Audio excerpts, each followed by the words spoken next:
pense que oui. Je pense qu'on n'est pas entrepreneur, on le devient. C'est un truc que je répète tout le temps. J'ai même une devise, anyone can be an entrepreneur. Alors on me traite de démagogique, on me dit que c'est n'importe quoi de mettre ce genre d'idée dans la tête des gens. C'est-à-dire c'est l'idée d'un programme que tu as en ce moment, c'est ça? Ouais, exactement. C'est l'idée d'un programme qu'on a en ce moment. Mais en fait, quand je dis anyone can be an entrepreneur, les gens entendent everyone can be an entrepreneur. Et en fait, il y a une grosse différence entre anyone and everyone. Si tout le monde peut être un entrepreneur, ça ne veut pas dire que tout le monde va devenir un entrepreneur. Ça veut juste dire qu'on ne saura jamais d'où vient le prochain entrepreneur. Tout le monde peut être millionnaire, mais tout le monde ne va pas être millionnaire. Exactement. C'est exactement la même chose. Et le deuxième grand avantage quand vous avez étudiant, c'est qu'en général, vous êtes relativement incompétent et inconscient. L'école est suffisamment théorique et déconnectée de la réalité pour pas vous avoir appris grand-chose. Et ça, c'est plutôt une force en fait. Vous vous rendez pas compte à quel point l'expertise est paralysante. En général, nous, quand on voit une entreprise intéressante dans un sujet, elle est très rarement produite par l'expert du sujet. Parce que par définition, les experts, ils voient tout ce qui marche pas.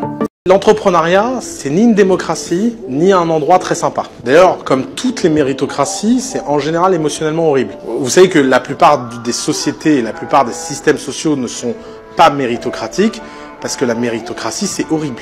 Vous n'avez pas envie que vos enfants vivent dans une méritocratie. Personne n'a envie de ça. Quand vous regardez vos enfants, vous vous dites qu'ils sont les plus beaux. S'il y avait un concours de beauté qui jugeait la beauté de tous les enfants tous les ans, leur vie serait horrible. N'importe qui veut aujourd'hui gagner quelques millions peut le faire par la détermination et le travail. On pourrait avoir 100% de succès si on pouvait fouetter les gens et les mettre dans une pièce et les forcer à faire ce qu'on veut. Quand on vient de milieu modeste, souvent on a une sorte de barrière mentale, on n'arrive pas à casser le plafond de verre parce qu'on n'arrive pas à se dire que c'est possible de faire beaucoup plus gros. Mais n'oubliez pas, on apprend toujours par référence. Fréquentez des gens qui ont passé ces barrières-là. Le courage, c'est de faire les bonnes choses au bon moment, malgré ce que ça coûte. Et parce que c'est le courage qui est la mère de toutes les qualités. C'est facile d'être honnête tant que c'est pas dangereux. C'est facile d'être loyal tant qu'il n'y a rien à y gagner. C'est facile d'être fidèle tant qu'il n'y a pas une trahison qui pourrait rapporter énormément. Un sac Louis Vuitton, il est en plastique. Pourtant, la demande, elle est pour un imaginaire, un savoir-faire qui est complètement décorrélé du coût de matière première. Le coût de matière première d'un sac Louis Vuitton s'est écroulé en 20 ans. Le prix, lui, a explosé. Même chose pour un iPhone. Regardez le prix d'un iPhone. Chaque nouvel iPhone est plus cher que le précédent. Est-ce que les composants sont plus chers que le précédent? Absolument pas, ils le sont de moins en moins. Apple gagne de plus en plus d'argent parce qu'ils ont créé une histoire et ils ont créé une croyance et ils ont créé une appartenance. La première grosse position que j'ai prise là dans le monde des cryptos a fait moins 95% en 3 semaines. Ça forge. Et je trouve ça génial. Oui. Parce qu'en fait, je me dis, c'est quand même trop drôle. Et en fait, j'aime beaucoup ce monde dans lequel, si tu as raison, tu gagnes de l'argent. Si tu as tort, t'en perds. Et le montant que tu perds, c'est finalement le montant de la leçon dont tu as besoin. Est-ce que tu pourrais donner un conseil à ma communauté? Il faut arrêter de parler et il faut faire. Beaucoup trop de gens passent du temps à imaginer des choses plutôt que les faire. Fort, merci. Nous, on a la chance de faire un truc kiffant, c'est qu'on aide les gens à vivre une meilleure vie. Je sais pas comment tu te sens, toi, à chaque fois que tu reçois un message de quelqu'un qui te dit que grâce à toi, il gagne sa life. Moi, ça, c'est ma drogue. Je me lasse pas de ça. La drogue quotidienne. Ouais. Et des fois, c'est émouvant. Cette semaine, j'en ai eu un. Ça a été le plus émouvant que j'ai eu depuis très longtemps. Ok. Une nana qui m'explique que son mari regardait mes vidéos tout le temps et il est mort. Et qu'elle écoutait en tâche de fond et elle a 3 enfants, elle n'arrivait pas à s'en sortir. Et elle a fait coup d'état, elle a fait une boîte, elle vient de faire son premier million. Stylé. J'étais là. Par écrit? Ouais, sur Insta. Ouais. J'avais les larmes aux yeux, tu vois. J'étais là, putain. Ouais, c'est ouf. J'ai fait ça, quoi. La meilleure façon de faire changer le monde, c'est de changer soi-même. C'est pas, c'est bateau comme phrase, mais c'est tellement vrai. Et c'est une phrase qu'on oublie très souvent parce que si vous regardez l'engagement associatif de la plupart des gens qui essaient de changer le monde, ça a toujours donne l'impression de coup d'épée dans l'eau et on se dit mais ça sert à rien parce que eux-mêmes ne changent pas. C'est ça le problème en fait, c'est que il faut admettre en fait que le monde changera pas. Un truc que j'ai appris en rencontrant beaucoup de gens parmi les plus célèbres et puissants du monde, c'est que aucun d'eux n'a choisi sa vie, quoi qu'ils en disent dans leur storytelling. À un moment donné, ce qui se passe, c'est que ça leur tombe sur la gueule. Et ils show up. Et ils sont au rendez-vous. Je pense, moi, qu'il y a 10 ans, on a commencé à rentrer au début de l'avenir sans emploi. Il y a beaucoup de gens jeunes ici. Si je veux pas vous faire peur les gars, mais la probabilité que vous ayez un boulot dans 15 ans, elle est quand même très faible. Très très très faible. Pourquoi? Parce que la quantité et le stock de boulot est en train de se réduire. Et il se réduit à toute vitesse. Par exemple, la semaine dernière, j'étais chez Goldman Sachs. Et ils m'ont fait la liste de tous les boulots qu'ils étaient en train de supprimer. Et en fait, Goldman Sachs, il y a un moment, ils se sont dit, mais c'est complètement con, on investit énormément dans l'automatisation des postes à faible coût. Alors qu'un type qui coûte 350 000 € par an, si on le remplace par un software, ça fait des économies plus importantes quand même, en fait. Et donc, en fait, ils ont créé une liste de boulots. Et il y a un jeu en interne. Si tu arrives à remplacer un poste à plus de 350 000 $ annuels par un software, tu touches 10 millions. Donc, voilà le monde dans lequel on rentre. Parce que l'entrepreneuriat a un grand problème, c'est que tout ce qu'on lit dans la presse est faux. et pour une raison toute bête, c'est que ce qu'on lit dans la presse, c'est le storytelling des entrepreneurs. Que la première qualité d'un entrepreneur, c'est de bien savoir raconter les histoires. Et que aucun entrepreneur ne parlera jamais de ses cadavres. Et tous les entrepreneurs ont des cadavres. Quand vous êtes un entrepreneur, vous vous demandez pas ce que les autres font. Vous vous demandez comment vous pouvez faire votre propre version de ce que tout le monde fait. Les grands artistes copient, les génies volent. J'ai mis des années à comprendre ce proverbe de Picasso. Si t'es pas la bonne personne pour faire le projet, quelqu'un d'autre le fera. Tout le monde s'en fout de tes idées. Et c'est ce qui est incroyable dans l'entrepreneuriat, c'est que l'entrepreneuriat, c'est le seul endroit humain que je connaisse dans lequel le critère de vérité est absolu. Si vous avez raison, vous gagnez de l'argent. Si vous avez tort, vous en perdez. Et le montant que vous perdez, c'est toujours le montant de la leçon que vous méritez. Arrêtez de me faire chier avec votre premier financement. C'est insupportable. Tu crois qu'être entrepreneur, c'est aller chercher des financements? T'es pas un putain de chercheur du CNRS. Je veux dire, putain, il y a un moment, tu veux de l'argent, tu crées de l'argent. Un des points en fait qui selon moi est le plus gros facteur d'échec, c'est vraiment les croyances limitantes. Du coup, selon toi, tu as vu quoi comme croyances limitantes, comme fausse manière de penser qui empêche les gens d'avoir du succès? La plus courante en France, c'est un rapport maladif à l'argent. Ok. Je pense qu'il y a une croyance que personne n'avoue en France. Quelqu'un qui gagne de l'argent est forcément louche. Alors s'il y en a un nom d'arabe où il est black, alors là, c'est fini. c'est fini, quoi. On peut pas gagner d'argent si on respecte pas l'argent. Et on peut pas gagner de l'argent si on n'est pas heureux pour l'argent des autres. Okay. C'est hyper important. Si tu regardes quelqu'un qui gagne de l'argent et tu te dis, il a volé, il a machin et tout, bah toi tu crois que la seule façon de gagner de l'argent c'est de voler et machin. Ouais. Et comme tu le feras pas, bah, tu en gagnes jamais. Et ça c'est hyper important de croire qu'il y a des gens honnêtes qui gagnent leur vie. Le chaos, c'est la vie. Aimer le chaos, c'est juste reconnaître l'ordre naturel des choses. D'ailleurs, c'est terrible, l'éducation des enfants. L'éducation des enfants, c'est leur expliquer que le désordre n'est pas naturel et que c'est l'ordre qui est naturel. Et c'est terrible, parce que résultat, on crée des gens fragiles qui n'arrivent pas à comprendre les phénomènes de la vie. Et en fait, à force de protéger les gens, on les fragilise. Et c'est horrible, niveau de fragilité. On habitue tellement pas les gens au chaos qu'on les rend méga fragiles. Et quand j'étais petit, ma mère, elle me disait, quand un de nos cousins, il ouvre un business, on va et on paye plus cher. Nous, on n'arrive même pas à liker le post des potes. Mais moi, je like 100% de tout ce que mes amis font. Parce que c'est le minimum. Je me dis, mais qu'est-ce qu'ils foutent les gens à pas liker leurs potes? Tu devrais avoir minimum comme like journalier ton réseau entier. Ça va, ça coûte rien, like.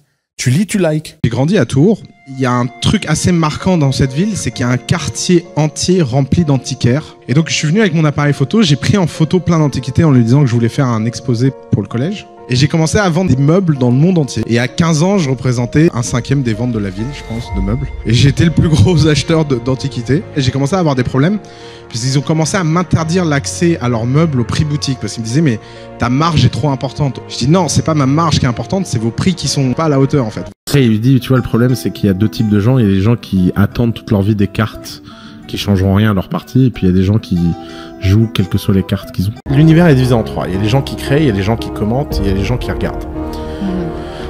Sur Twitter, il y a 1% des gens qui écrivent, 9% qui commentent et 90% qui lisent. 90% des comptes Twitter n'ont jamais publié un tweet. Ils sont passifs. Et ben voilà, il n'y a pas de raison que dans la vie ça va pas pareil. Maintenant.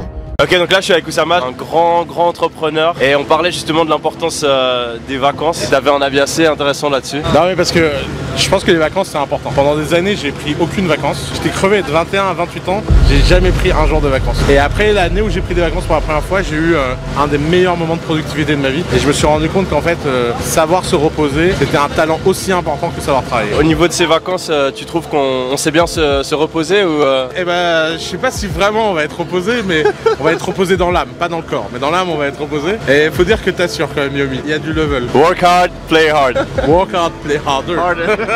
Les gens parlent toujours de leurs regrets. C'est toujours la même chose. pas avoir fait ce qu'ils avaient envie de faire, pas avoir dit ce qu'ils avaient pensé, pas avoir saisi l'opportunité qu'ils auraient dû.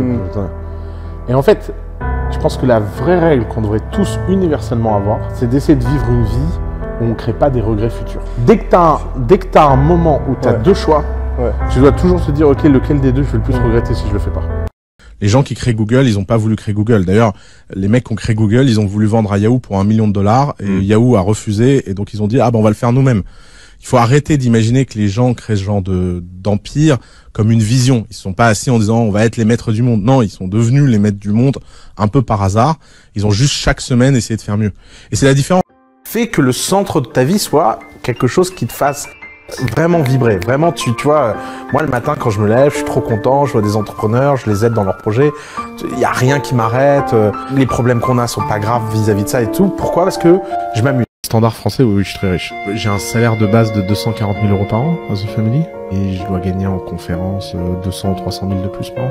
Ça coûte combien en fait d'avoir Oussama Hamar en conférence? Ça coûte 10 000 € d'avoir Oussama Hamar en conférence. 10 000 €. Ok.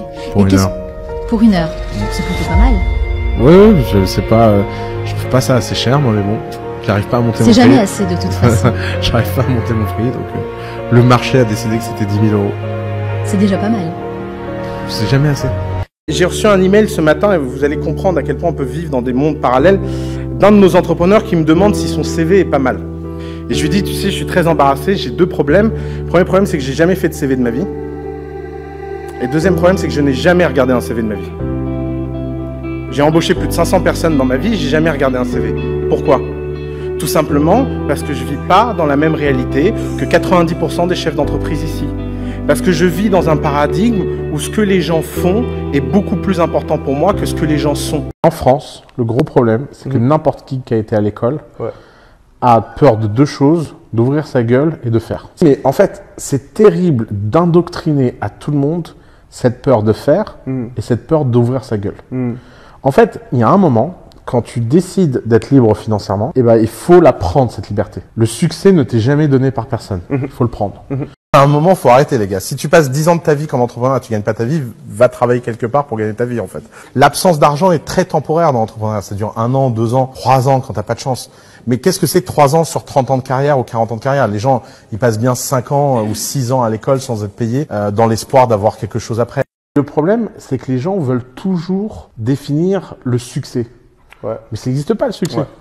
Je veux dire, tu te dis, ah ouais, je serai successful quand j'aurai 5 millions. Bah, le jour où tu as 5 millions, il n'y a personne qui vient te serrer la main qui te dit, bravo monsieur, c'est très très bien. Il n'y a personne, je l'attends le monsieur succès, tu vois. À la fin, c'est qu'une course avec toi-même. Retenez un truc, c'est qu'il n'y a pas de bon moment pour être entrepreneur.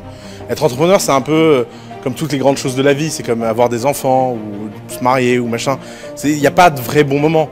Si vous vous mariez trop jeune, ça a des avantages. Si vous vous mariez trop tard, ça en a d'autres. Donc vraiment, il n'y a pas de bon moment pour être entrepreneur. Souvent, les gens essaient de stratégiser.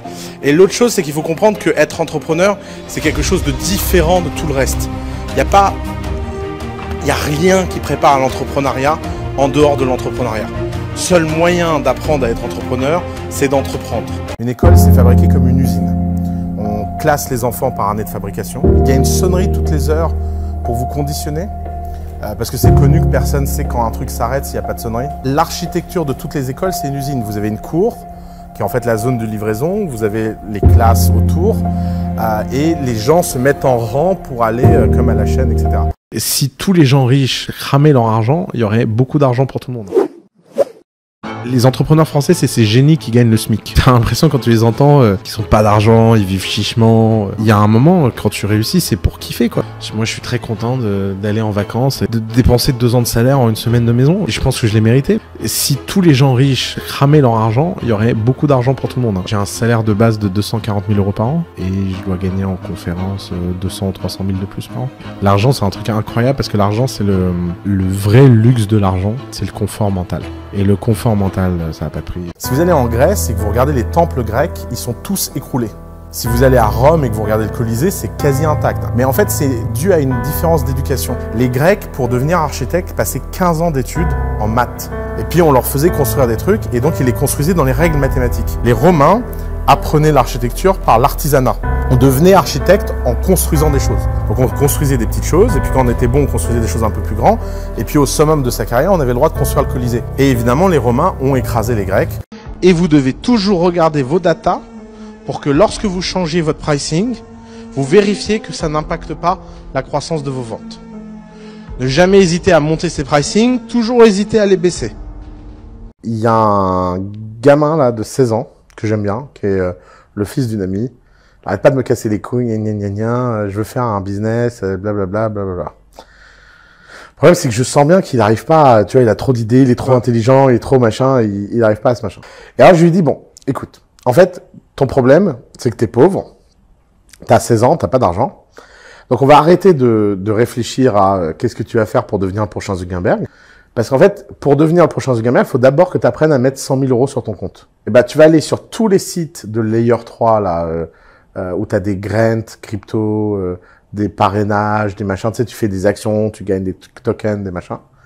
Et tu les fais tous comme un chien. Les uns après les autres, tu apprends toutes les blockchains, tu apprends tous les machins et tout. Je lui dis, ça va te prendre 1 an et tu vas te faire 100 000 €. Putain, ce con, il les a fait en 2 mois et demi. Et là, il commence déjà, rien que son ton de voix, et quand il dit, je vais faire du business et tout, ça a l'air déjà beaucoup plus focus. Parce que c'est devenu réel. C'est plus un fantasme de l'extérieur. Moi, je dépense tout ce que j'ai. J'épargne pas. Je trouve que c'est des emmerdes, l'épargne. Après, il faut penser à investissement, qu'est-ce que tu fais et tout. J'ai un système assez simple. Moi, je ne fais que des investissements dans des trucs où je peux faire x1000 ou tout perdre. Ok. Et j'investis cet argent comme un kiff, comme une dépense, en fait. Ok. Donc, je vois pas ça comme un investissement. 2 problèmes. Les pauvres et ceux qui ont eu des parents pauvres. Alors, je vais vous dire un truc qui va être très choquant. Mais vous avez un problème structurel, c'est que vous avez un référentiel sur l'argent qui a été mal construit par des gens qui n'en avaient pas. Et quand on n'a pas les bons référentiels en tête, il faut se soigner.